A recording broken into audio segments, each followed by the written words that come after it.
Welcome back. ChannelsTV.com has more information for you. You can also watch our videos on youtube.com/channelsweb. You can watch us live on your mobile device or just download the Channels TV app for Android, iOS and Windows devices from their respective stores. Besides giving you access to news updates on the go, the Channels TV and Channels 24 apps have an eyewitness feature. You can use them to share pictures, videos, or news of happenings around you. All you need to do is install the app, tap and then swipe to reveal the menu and follow the instructions you see. Cooperation among countries in the Lake Chad Basin is what is needed to tackle cattle rustling in that region. This was the view of representatives of Nigeria, Niger, Cameroun and Chad at the meeting in Yola, Adamawa State, to address the challenge bedeviling their countries. In recent years, cattle rustling in Africa has grown both in scale and has become more violent. It's been linked to organized criminal and terrorist groups as a source of income. Rustling activities have resulted in the theft of a huge number of cows, deaths of people, and destruction of property. It has significantly contributed to the increasing security challenges facing the region.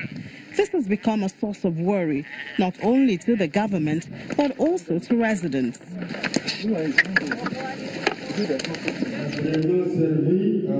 This meeting among 4 countries bordering the Lake Chad Basin, holding in Yola, the Adamawa State capital, is to find ways to address not only the challenge, but also that of insurgency in the regions. We have faced Boko Haram challenges in the north. That's where the Commissioner of Information is from. We have cattle rustling. We have armed robbery. We have so many of these fighting herders and farmers, but we're doing something about it. But the Nigerian government says it's already tackling the menace.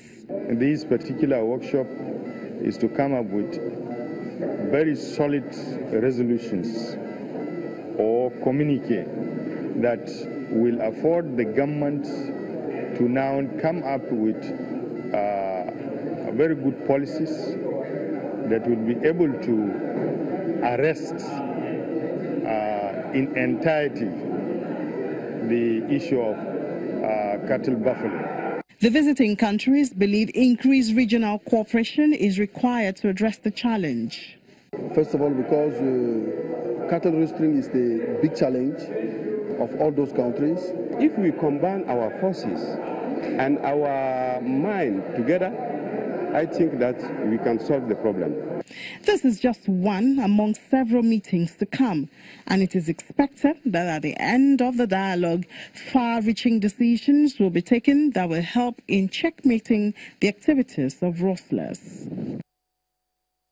Let's remain with security matters. Experts are worried about what seems to be an increase in criminal activities in Nigerian tertiary institutions, which is already becoming a serious threat to life and property and the future of undergraduates. A security summit in Calabar, the Cross River State capital, is taking a closer look at the issues of experts as they brainstorm on the causes of these crimes. The fear of vices ranging from cultism, kidnapping, terrorist attacks, drug abuse, sexual assault, examination malpractices, robbery and vandalism is present in the minds of undergraduates, lecturers and other stakeholders within Nigeria's higher institutions of learning. This development, which also cuts across secondary schools, is on the front burner for security discourse, which is the essence of this gathering, organized by the Center for Executive Security Training and World Certification Institute. When we talk of security management in tertiary institutions, in here is a mixture of stakeholders drawn from the universities and security personnel from different outfits. The concept of security management must be effectively put in place. Security planning, organizing segment security, security staff management, security detective, security coordinating, security reporting, security budget, and security motivation and training. There must be adequate cooperation among various stakeholders. Everything possible must be done to curb or prevent cultism. The training and retraining of internal security units of tertiary institutions and those security operatives posted to the schools, as well as adequate welfare packages, are some of the factors to consider in order to ensure optimum security at the campuses. There's such high level of insecurity in tertiary institutions that the main objectives for setting tertiary institutions up are not being properly achieved and cannot be achieved until we are able to do something that gives security to all the university communities, which will include students, teachers, and other staff. The provision of security equipment such as body scanners, bomb detectors and CCTV cameras, among other tools, would also go a long way towards assisting security personnel in executing their duties effectively at the nation's tertiary institutions of learning.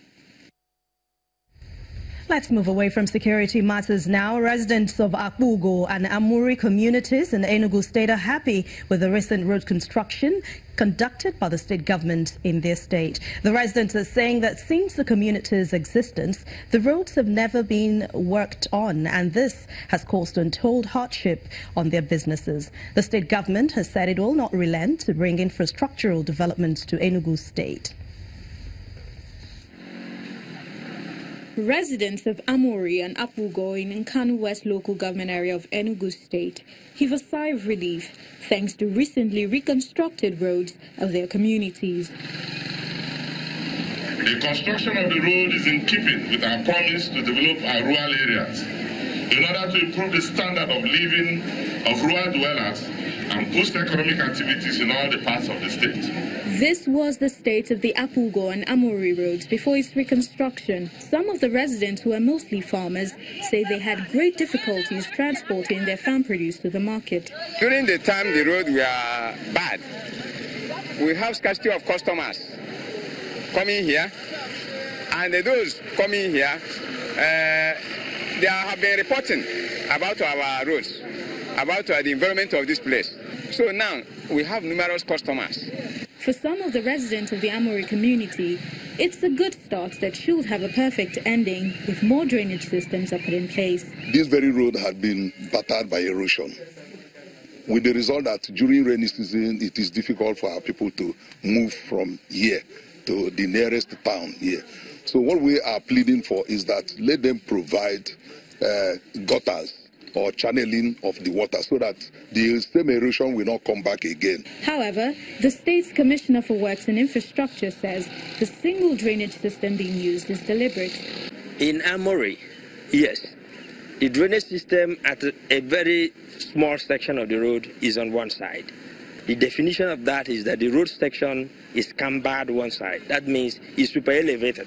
The intention and the design is to collect the drain on one side because the water cascades from an embankment. So there will be no need having a drainage on the other side. The Enugu State government's efforts to improve the infrastructure is not lost on the people, but there are many communities that still need to be visited. And with the prediction of rains and fear of flooding, residents believe there is more to be done, and very quickly too. 3 new High Court judges have been sworn in at the Kogi State following their appointment by the state government to speed up the dispensation of justice. Governor Yahya Bello, who administered the oath of office and allegiance in the government house Lokoja, says their appointment will bridge the gap of manpower in the state's judiciary. The appointment of the judges cut across the senatorial districts. This swearing-in ceremony is therefore the culmination of a process which underscores the synergy I have always labored to forge between the 3 arms of government in Kogi State, in this case, the judiciary.